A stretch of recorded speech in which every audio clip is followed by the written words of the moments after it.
আজকের রেসিপিতে থাকছে বাঙালির ঐতিহ্যবাহী ছোলার ডাল। একটু অন্যরকম মশলাদার, ঘ্রাণে ভরপুর ছোলার ডাল। এই ডাল খেতে অসম্ভব মজার। সকালে পরোটার সাথে বা গরম ভাতের সাথে, এমনকি সাদা পোলাওয়ের সাথেও চমৎকার যায়। সো আশা করছি আজকের এই ইউনিক রেসিপিটি ভালো লাগবে। সচরাচর আমরা যেভাবে ডাল রান্না করি তার চাইতে কিন্তু এটা একটু ডিফারেন্ট। আর এটা ডিফারেন্ট হওয়ার জন্য স্বাদটাও একটু ডিফারেন্ট। ছোলার ডাল প্রথমে পানিতে ৩-৪ ঘন্টা ভিজিয়ে রাখতে হবে। এরপর খুব ভালোভাবে ওয়াশ করে পর্যাপ্ত পরিমাণে পানি দিয়ে এটাকে সেদ্ধ করে নিতে হবে। ডাল সেদ্ধ হয়েছে কিনা আঙ্গুলের মধ্যে একটা ডাল নিয়ে চেক করে দেখবেন। যদি দেখেন যেভাবে আঙ্গুলের চাপে মিশে যায় তাহলে বুঝতে হবে ডালটা সেদ্ধ হয়েছে। সেই পর্যায়ে চুলা থেকে নামিয়ে নিতে হবে। আর এখান থেকে আমি হাফ কাপের একটু কম অর্থাৎ কোয়ার্টার কাপের মতো সেদ্ধ ডাল আলাদাভাবে উঠিয়ে রাখছি বেটে নেওয়ার জন্য। এখন ডাল রান্না করে দেখাবো। প্রথমে হাফ কাপের বেশি হবে পেঁয়াজ কুচি অ্যাড করলাম, আর তাতে দিয়েছি জিরা, আস্ত জিরা দিয়েছি 1 চা চামচের মতো ফোড়নের জন্য। এরপর কিছুক্ষণ ভেজে নিচ্ছে। অ্যাড করে দিলাম 2টো কাঁচামরিচ, মাঝখান থেকে ভেঙে দিবেন। এতে করে ঝালও হবে, কাঁচামরিচের সুঘ্রাণটাও অ্যাড হবে। দিয়ে দিচ্ছি গরম মশলা, আস্ত গরম মশলা, সাদা এলাচ, কালো গোলমরিচ, লং, দালচিনি, তেজপাতা, আর সেই সাথে সামান্য জয়ত্রী ফুল অ্যাড করেছে। যখন পেঁয়াজ বেরেস্তা হয়ে আসবে সেই পর্যায়ে অ্যাড করে দিতে হবে আদা রসুন বাটা। আমি এখানে 1 টেবিল চামচের বেশি হবে আদা রসুন বাটা অ্যাড করেছি, অর্থাৎ 1.5 টেবিল চামচের মতো হবে। বেশ কিছুক্ষণ ভেজে নেওয়ার পর এই পর্যায়ে অ্যাড করে দিব পেঁয়াজ বাটা। আমি এখানে 1/4 কাপ পরিমাণ পেঁয়াজ বাটা অ্যাড করে দিয়ে এটাকে ভেজে নিচ্ছি।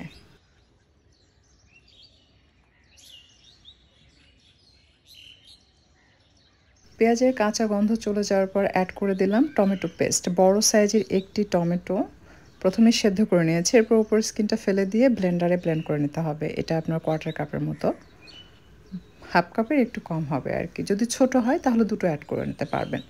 টমেটো পেস্ট দিয়ে এটাকে বেশ কিছু সময় ধরে কষিয়ে নিতে হবে। ভালোভাবে কষানো হয়ে গেলে অ্যাড করতে হবে মরিচের গুঁড়া। আমি 2 চা চামচ মরিচের গুঁড়া দিয়েছি, 1.5 চা চামচ দিয়েছি জিরার গুঁড়া, 1.5 চা চামচ দিলাম হলুদের গুঁড়া। এখন সব কিছু মিশিয়ে নিচ্ছে। এই সময় চুলার তাপ কম থাকবে, তা না হলে কিন্তু মশলা পুড়ে যাবে। সামান্য পানি দিচ্ছি মশলা কষানোর জন্য।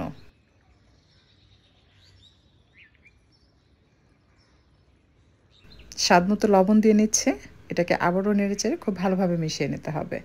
যখন তেল মশলা সেপারেট হয়ে আসবে সেই পর্যায়ে অ্যাড করতে হবে গরম মশলার গুঁড়া 1 চা চামচ।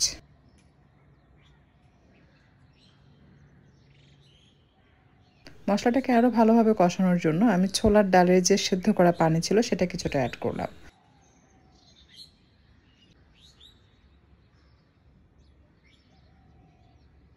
এখন অ্যাড করে দিচ্ছি ছোলার ডাল যে সেদ্ধটা আমরা উঠিয়ে রেখেছিলাম সেটা কিন্তু বেটে নিয়েছি, সেটা অ্যাড করছি। এতে করে গ্রেভি ঘন হবে, পাশাপাশি স্বাদটাও ডিফারেন্ট হবে। আমরা সাধারণত কী করি, যখন ছোলার ডাল রান্না করি সেদ্ধ হয়ে গেলে ডাল ঘুটনিতে ঘেটে নেই। সেটা না করে আপনি এভাবে একবার রান্না করে খেয়ে দেখবেন, স্বাদ পুরোই ডিফারেন্ট, ভালো লাগবে। সবসময় একই ধরনের খাবার খেতে কিন্তু ভালো লাগে না।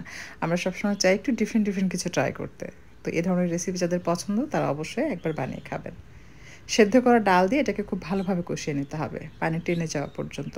ঢাকনা দিতে হবে, মাঝে মাঝে ঢাকনা খুলতে হবে, আর নেড়ে চেড়ে দিতে হবে।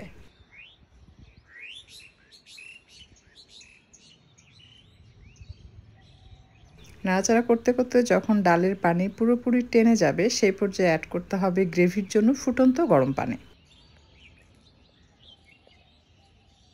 খুব বেশি দেওয়া যাবে না, ডাল ডুবে থাকবে এরকম আর কি, যেন এটা ভালোভাবে রান্না হওয়ার পর মাখা মাখা হয়, ঠিক এরকম যেমনটি ভিডিওতে দেখতে পাচ্ছেন। আমার রান্না হয়ে গেছে। এই পর্যায়ে চুলা বন্ধ করে আমি এটা সার্ভ করে আপনাদেরকে দেখিয়ে দিচ্ছি। এই রান্নাটা কি হয়, আপনার গ্রেভিটা ঘন হবে বাট প্রত্যেকটা ডাল আস্ত থাকবে। এই আস্ত সেদ্ধ ডাল খেতে কিন্তু খুব ভালো লাগে। আর ঘেটে নিলে সবই ঘেটে যায়, কিছু কিছু আস্ত থাকে। তো প্রত্যেকটা ডালের কিছু অংশ তো ভাঙবেই, সেরকম হয় আর কি। আর এভাবে রান্না করলে প্রতিটি ডাল আস্ত থাকবে বাট গ্রেভিটা ঘন হবে। এখন দিয়ে দেব ঘিয়ের বাগার। ঘি গলে গেলে অ্যাড করে দিচ্ছি কাশ্মীরি রেড চিলি পাউডার। এতে করে কালার সুন্দর আসবে, ঝাল হবে না।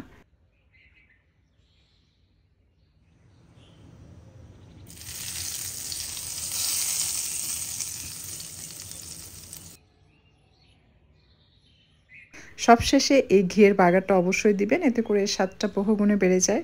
আর খেতে যখন বসবেন তখন এই ঘ্রাণে আপনার আরও বেশি খেতে ইচ্ছে করবে।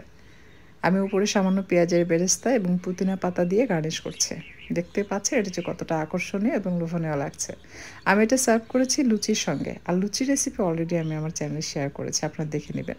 যদি ইউটিউবে সার্চ করেন যে লুচি আরবি কিচেন, তাহলে ভিডিওগুলো দেখতে পারবেন, একদম সফট ফ্লাফি হবে।